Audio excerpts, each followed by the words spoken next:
So good evening, ladies and gentlemen.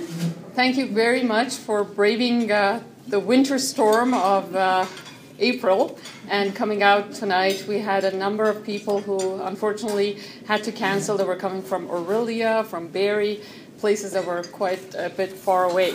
So for those of you who have not met me before, I'm Tehranchian, and I would like to welcome you together with my colleague Janine Purves to our seminar tonight. Tonight, as you know, the topic of our seminar is tax and estate planning.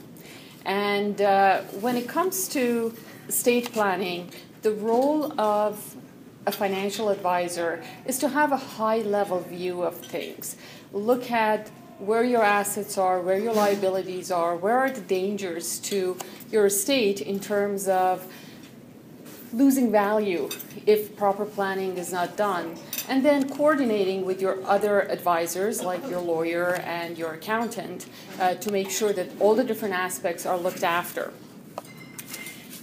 And at the end of the day, the purpose of estate planning is to ensure stability rather than uncertainty when it comes to your legacy.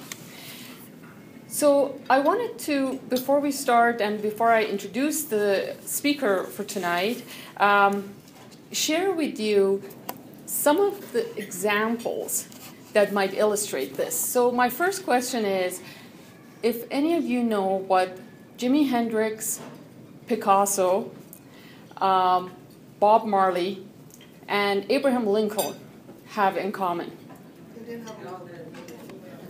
They all died without a will. So Jimi Hendrix, he died in 1970. The battle over his estate lasted about 30 years. And to complicate the matters, of course, estates of musicians generate a lot of money after their death. Bob Marley, he died in 1981. He had cancer for 8 years. And he still did not make out, 8 months, and he still did not make out a will. Stieg Larsson, the author of the Girl with Dragon Tattoo series, he died in 2004. He left a substantial estate behind. He was not married to his partner. And according to Swedish law, all of his estate went to his father and brother. They were kind enough to leave his apartment to his lifelong partner. And Picasso, he died at 1973 at the age of 91. And he had a huge fortune. His estate at the time was worth billions of dollars, and he never even thought about having a will or doing any estate planning, even though he was 91. It took 6 years to settle his estate and over $30 million in fees. And finally, Abraham Lincoln, who was the first president of the U.S. to get assassinated in 1865, was also the first U.S. president to die intestate or without a will. So, famous or not, it makes sense to do estate planning. So we're very happy that we have Wilmont George here with us tonight. Wilmont has developed a solid background in tax and estate planning built on 14 years of financial services experience. Throughout his career, he's held progressive positions in the areas of tax and estate planning, financial planning, banking, and securities analysis. Wilmont earned a Bachelor of Arts degree in Mathematics for Commerce from York University. And if you've been trying to figure out what the alphabet soup after his name is, he's also a Certified Financial Planner, or CFP, Trust and Estate Practitioner, TEP, and Certified Health Insurance Specialist, which is a CHS. So he's got all these designations and has completed numerous courses related to taxation, securities, mutual fund investing, insurance, and estate planning. For the past 11 years, Wilmont has spent his time educating financial advisors on tax and estate planning matters through presentations, one-on-one consulting, bulletin writing, and marketing communications, and has been seen and heard in various financial forums, including Mackenzie University, the National Post, the Globe and Mail, Advisor.ca, and Investment Executive. He's a frequently requested speaker and has delivered presentations for the Financial Advisors Association of Canada, or Advocates, and the Society of Trust and Estate Practitioners. After 3 years as a lead specialist on tax and estate planning team at another firm, Wilmont is in his 7th year at Mackenzie Financial and currently serves as Director of Tax and Estate Planning. So please join me in welcoming Wilmont, who will do the presentation tonight. Thank you.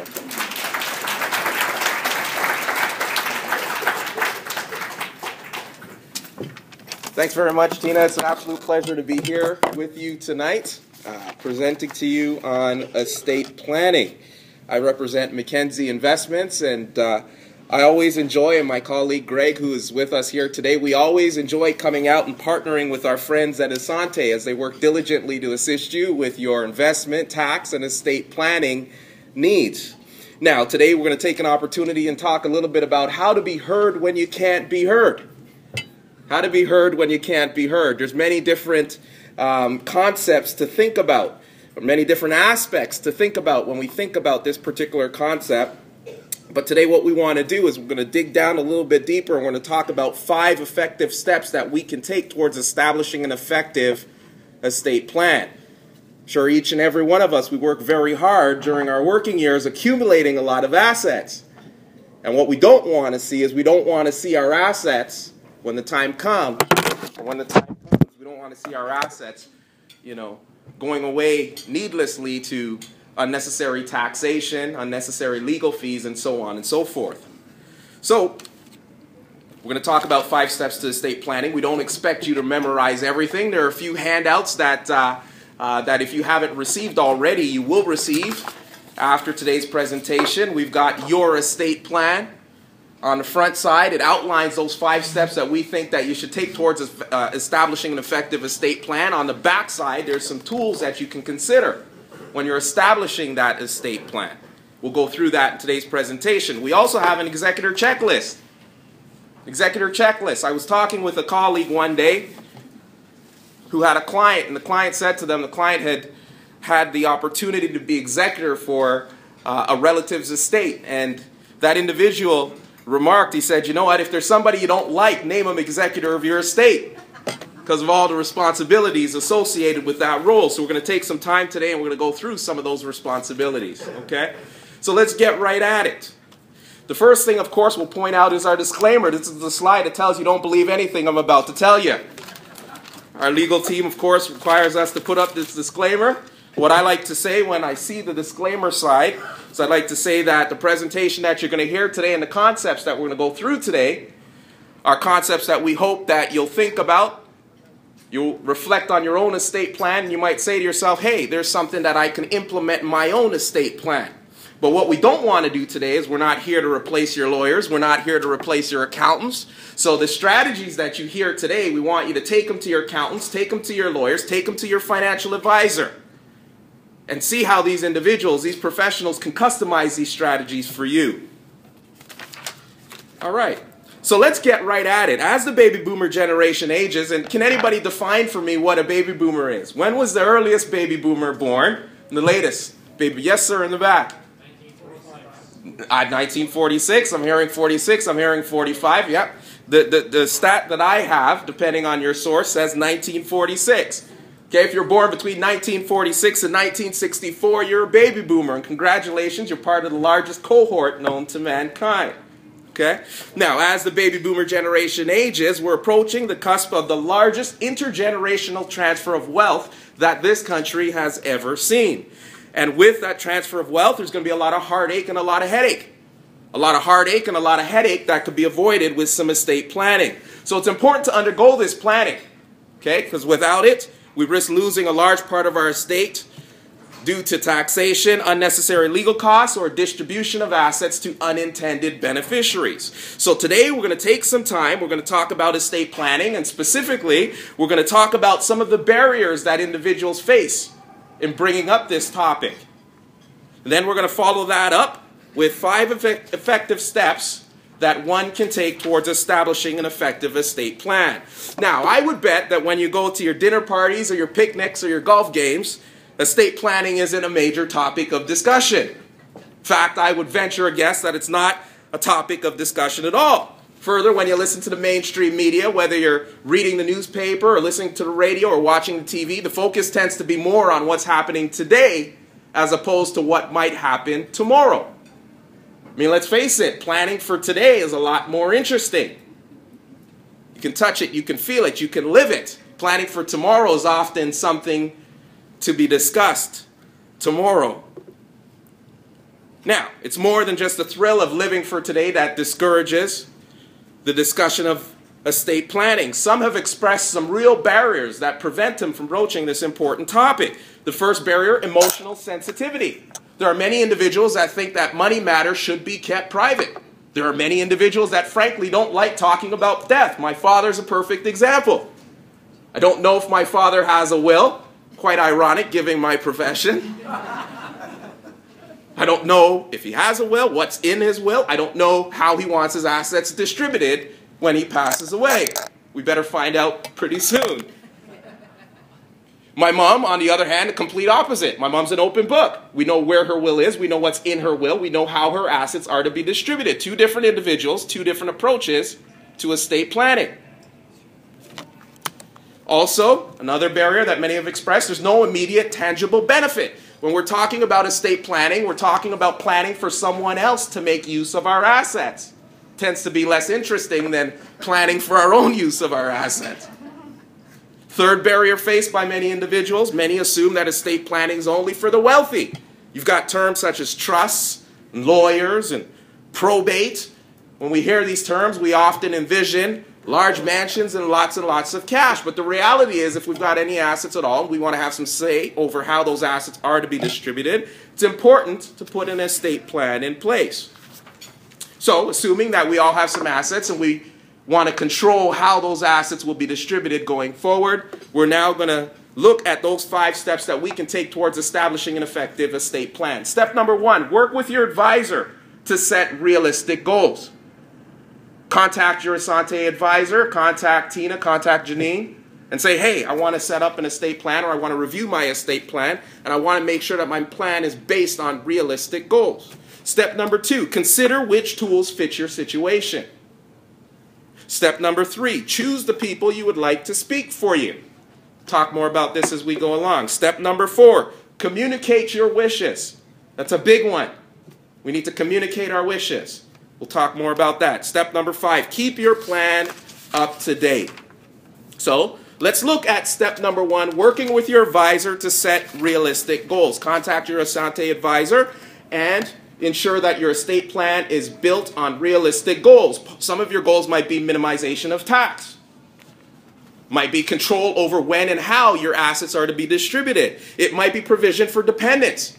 Spouse, common law partner, children, grandchildren. That might be in your care. Are there any business owners in the room? Any business owners here today? Okay, for your business owners, what's going to happen to your business when you pass away? Should your business continue? If you've got employees, what will happen to your employees? Should you have to exit the business? Also, identify an executor and or guardians for minor children.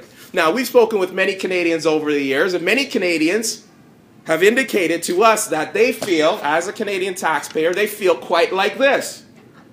Okay? But as opposed to a single gouging, taxation in Canada is more like death by 1,000 needles. We know that employment income is subject to tax. Investment income, subject to tax. When we go out and we spend money and we purchase items, is there a tax there too? Okay, and then when we pass away, is there a tax at death? Probate. Probate, I hear probate. Yeah, the probate tax may be possible. Yeah. It's kind of tax. Kind of tax, absolutely. And then is there an income tax at the time of death as well? We know probate tax. Is there an income tax at the time of death? What's that? Capital gains tax. Let's dig into this a little bit further. Let's talk about income tax at the time of death. Actually, let's forget death for a minute. Death is depressing. Let's forget that. let's talk a little bit about what happens when we sell an asset. Let's say I buy an asset today. I buy the asset for $10,000. Over the next 5 years or so, that asset goes up to $15,000. At that point in time, I sell that asset for $15,000. The difference between what I paid for it, $10,000, and what I sold it for, $15,000, is what we call a capital gain. Capital gain is subject to tax on our tax return, right? Okay. Well, what happens at the time of death? Let's say I buy an asset today. I buy it for $10,000. 5 years from now, it goes up to $15,000, and then I pass away. What happens at that point? Well, the government says at that point in time that I'm deemed to have sold that asset just before I die. So if I'm deemed to have sold that asset just before I die, guess what? Capital gains tax at the time of death. That's the case with your non-registered assets, stocks, bonds, vacation properties, non-registered assets that you hold, deemed sold just before you die. Capital gains tax at the time of death. It's also the case with your RSPs and RIFs. If you've got RSPs and RIFs, you pass away, you're deemed to have sold those RSPs and RIFs just before you die. Tax bill at the time of death. Now, there are some exceptions to the rule. If you're transferring assets to a spouse or common law partner, there's typically no tax at the time that you pass away. Those assets can go to your spouse or common law partner without tax at that time. Tax will be payable on death of your spouse or common law partner. So that's income tax. We certainly need to be mindful of income tax at the time of death. Less tax payable at that time, more assets available for your heirs. But I heard probate tax. What is probate tax? Probate tax might also occur at the time of death. Okay. So you sit down, you draft up a will, you say, I want said person to be my executor. Then you pass away. Your executor now picks up your will, sees that you have some assets at Mackenzie Investments, says, okay, the non-registered account at Mackenzie Investments, the account size was X dollars. I want to re-register those assets in the name of adult child. Mackenzie says, okay, can you provide us with a probated will? What's a probated will? A probated will is a will submitted to the Ontario government. The Ontario government puts their stamp of approval on it and grants your executor the authority to distribute the assets of your estate. Does the Ontario government give that stamp of authority or stamp of approval for free? Of course not. Okay, they're going to charge a fee. They're going to charge a probate fee. Well, how much is the probate fee? The probate fee is based on the value of the assets in your estate at the time of death. So, if we dig a little deeper, based on the value of the deceased estate, included assets would be your non-registered stocks, bonds, mutual funds, any real estate, less any mortgage on that real estate, jewelry, automobiles, RSPs, RIFs, or life insurance where the beneficiary is your estate. All of those assets flow through your estate at the time of death. All of those assets form the base upon which the government charges the probate fee. What assets are excluded for probate purposes? Well, we said the mortgage, any mortgage on real estate, RSPs, RIFs, or life insurance where you have a named beneficiary on the contract. The idea there is when you die, the assets bypass your estate and go directly to the named beneficiary on your RSPs, RIFs, or your life insurance policies. And also, some jointly held assets. Assets listed jointly, joint with rights of survivorship, also typically bypass your estate and go directly to your joint owner at the time of death, void your estate for probate tax. Okay, let's see how this might work practically. Let's take a look at an example. Does anybody in the room own a cottage or a vacation property? Anybody? Okay.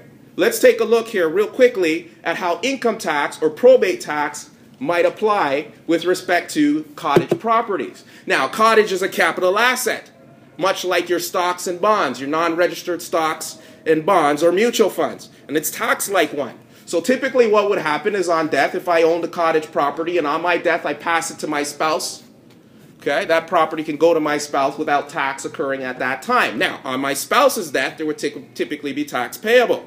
Well, what's the tax payable? Well, it's the difference between my spouse's adjusted cost base, which essentially is my adjusted cost base, which I transfer to her, and fair market value of that property at the time my spouse passes away. We've got a capital gain. Half of a capital gain is included in taxable income. Got to pay tax on that. Okay, renovation costs can be added to your adjusted cost base, which reduces your total capital gains liability when the time comes. And you might also be able to bump up your adjusted cost base based on the 1972 value if you own the property that long, or your 1994 value if you own the property since then. Okay? But let's dig down a little bit further. Let's show you how income tax or probate tax can impact any capital property, including cottage properties. Here we have Nathan. Nathan's a widower. Nathan has 2 children. Sandra, who's 33, and Kyle, who's 27. Now, Nathan wishes to transfer his cottage at the time of death to his kids. What did the cottage cost? We'll assume his cottage costed $400,000 at the time of purchase. There were some renovations done on the cottage, so his adjusted cost base $450,000. Let's assume that at the time of death, the cottage is worth $800,000. What would be the capital gains tax liability here? Well, $800,000 minus adjusted cost base of $450,000. When you run through all the math, you're looking at a capital gains tax of $80,000 at the time of death. But that's not all. Transferred the cottage to the kids by way of his will, so the cottage flowed through his estate, was subject to probate tax. How much probate tax payable on that cottage? $11,500. Okay? So we've got income tax and we have probate tax at the time of death. Less assets available for beneficiaries. Now, how do we deal with that tax bill? How do we deal with that tax bill at the time of death? Okay. Well, maybe the executor can sell other assets in the estate or use cash to pay that tax bill. The government's going to want their tax before that cottage can be re-registered or transferred to any beneficiary. Maybe there's life insurance in place that can be used to pay that tax bill. Maybe the cottage has to be sold. Maybe it's been a cottage that's been in the family for a number of years. Now it has to be sold to pay the government the tax. Maybe the beneficiaries can step up and pay the tax so that the cottage can be preserved.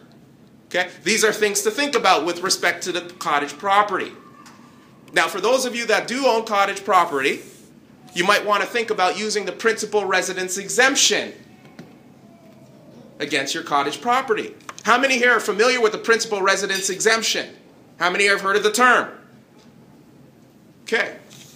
I was speaking with a colleague from the U.S. not long ago, and he was saying the U.S. system is a great system because in the United States, if you've got a mortgage, my understanding is a mortgage is tax deductible in the U.S.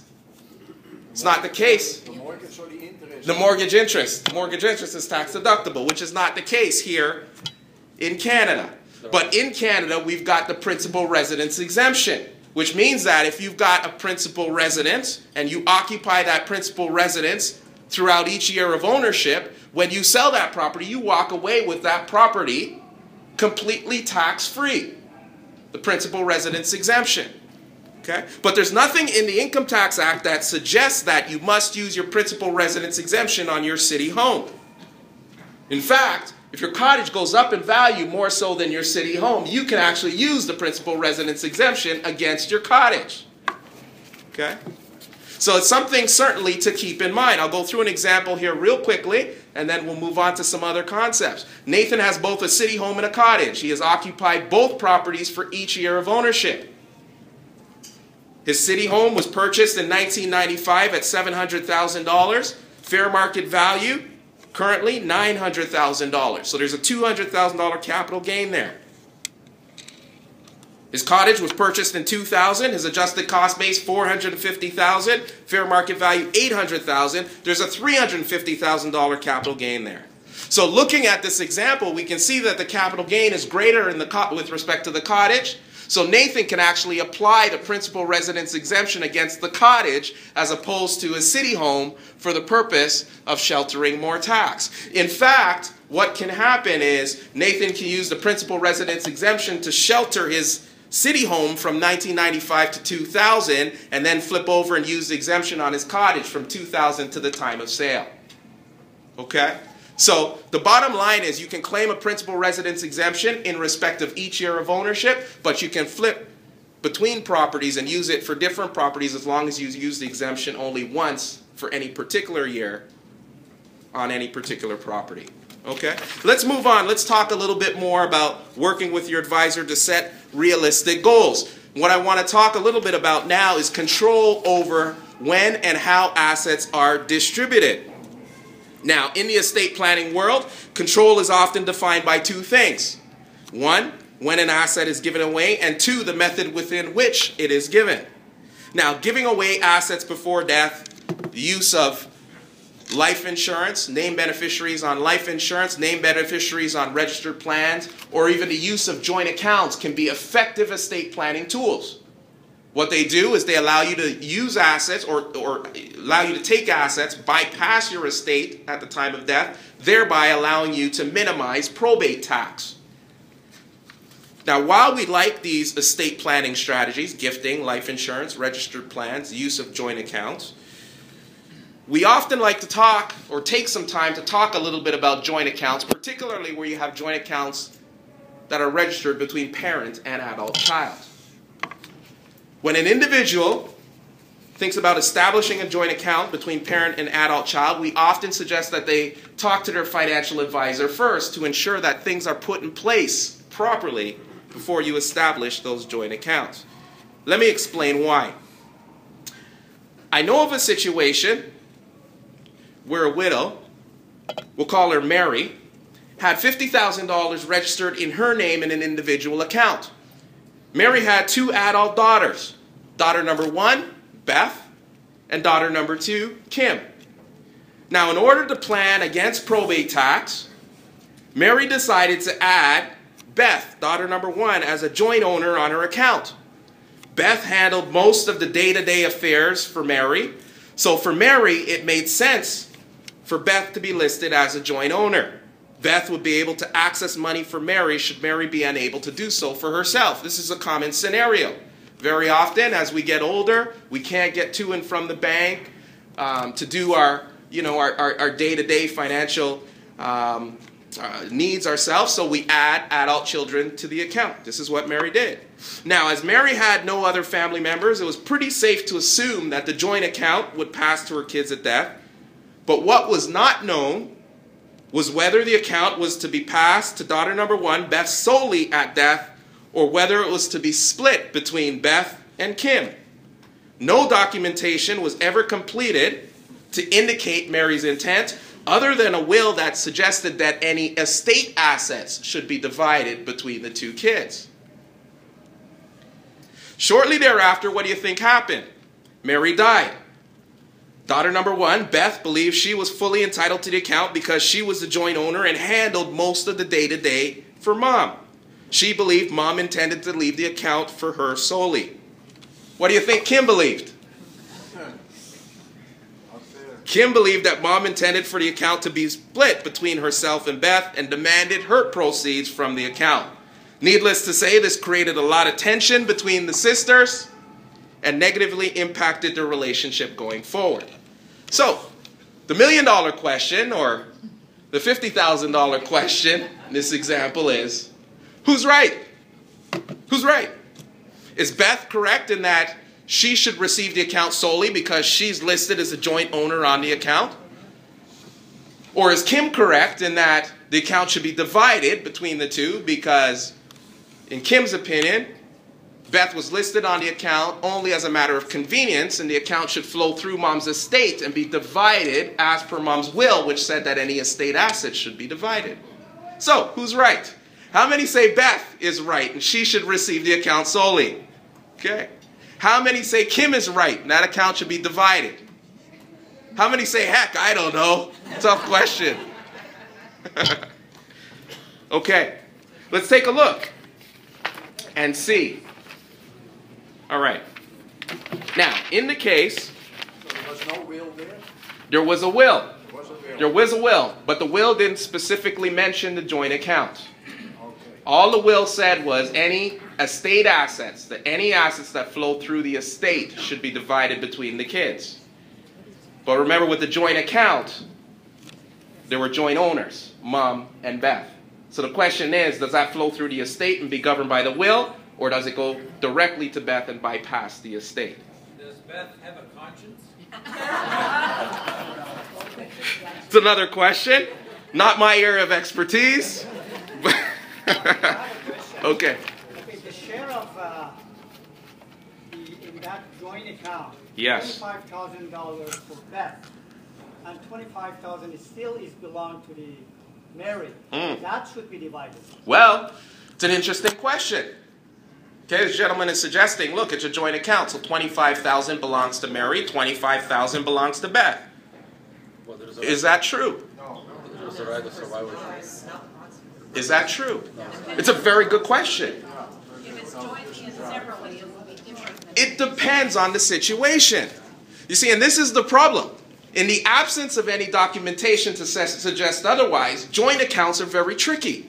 They're very tricky because there can be some situations where a parent puts a son or daughter on the account as a joint owner simply as a matter of convenience. Beneficial ownership belongs solely to parent. It's parent's account. The son or daughter is on the account only so they can go to and from the bank, withdraw money easily, and use it for the parent. Who pays all the taxes on the income earned in that account? Is mom or dad paying all the taxes in that account up to the time of death? If that's the case, then what you have is you have a situation where you don't have a true joint account. You have a situation where mom really owns that account fully. And if mom owns that account fully, shouldn't that asset flow through mom's estate and be governed by her will? Or should that account still go to the joint owner? Okay, let's take a look at this. Under common law, generally there's two presumptions for gratuitous transfers. In the absence of any documentation to suggest otherwise, there is a presumption of advancement and a presumption of resulting trust. The presumption of advancement says when you have a joint account between spouses or parent and child, in the absence of any documentation to suggest otherwise, that account is deemed to go directly to the joint owner at the time of death. That's the presumption of advancement.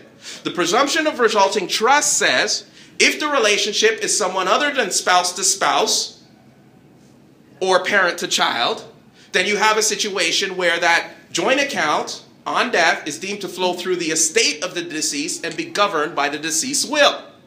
So looking at this, one would think that this joint account should go directly to Beth. Right? Okay. But in 2007, this case was tested in the courts. And the courts clarified their presumptions. The court said the presumption of advancement, whereby the asset should go directly to the other joint owner, should apply in a spouse-to-spouse relationship or a parent and minor child relationship. If the relationship is other than spouse-to-spouse or parent to minor child, then you have a presumption of resulting trust, in which case, in the absence of documentation to suggest otherwise, it should flow through the estate of the deceased and be governed according to the deceased's will. So, what does that mean for our case? Well, what it means for our case is, in the end, in this particular case, the joint account was deemed to flow through the estate of the deceased, because here we're dealing with parent and adult child. We're not dealing with parent and minor child. So in the end, in this case, the joint account was deemed to flow through the estate of the deceased and was subject to the terms of Mary's will. So it was split between Beth and Kim. Mary's will indicated that estate assets were to be divided between the two kids. Now, this may very well have been Mary's intention, but failing to document this resulted in legal fees and worse still, an ongoing rift between the siblings. So what's the moral of the story? What we're seeing here is that it's important to document your intent, especially if your intention is to leave unequal shares to children for the purpose of maybe compensating a caregiver or due to illness or disability and so on and so forth. Documenting your intention would go a long way in helping individuals to understand how that asset should be distributed once you pass away. Done to avoid probate? Okay. It's another question. Was it solely done to avoid probate? Is it worth it? Very often, joint accounts are established to avoid probate. Very often, you put somebody on the account and say, I'm going to avoid probate tax by doing this. Now, if nobody challenges the distribution of that asset when you pass away, may be effective in voiding probate tax. But the problem presents itself if somebody challenges the distribution of that asset. If somebody challenges the distribution of that asset, now you need to dot some I's and cross some T's and ask some questions and see what documentation was in place, and that's where probate can become a result. Okay? So we want to be sure that we document our intent to make everything clear for everybody involved. Okay, let's move on to step 2. We'll take some more questions. Can you hold on to that? Well, I'd like to bring it up here and now. Let's go. Okay. That Beth has been seen going to Woodbine Racetrack. She's been going weekly. Right. And she's been blowing $1,000 a week. Right. Unknown to Parent. Mom, Mary. Sure. Mary dies. She doesn't know. There's nothing left in the account. Right. And I think for our sophisticated audience, it might be important to note that joint accounts are very good, Mm-hmm. but you could be subject to being cleaned up by even your own children. Absolutely. Absolutely. At the end of the day, there's all this legal stuff that's going on behind the scenes, all this tax stuff that's going on behind the scenes, but we can't forget the obvious. And the obvious is that when we put joint owners on our assets, those joint owners typically can access those assets freely. Including the husband of Beth. Yeah. If they're separate, think about that. It's tricky. All of this stuff comes up, right? So that's a good point, and I'm glad that you raised it. Okay, you want to be mindful when you're listing people as joint. With joint accounts are governed by this presumption rules, unless they go through the will. Normally, these presumption rules will come up if somebody challenges the distribution of the asset, Right. and it's not clear what your intention was. No, but what I'm saying is, if they are mentioned in the will, Yes. will the will supersede the presumption rules? Generally, yeah. I mean, if you document it in your will, that will serve as an indication of what you wanted done with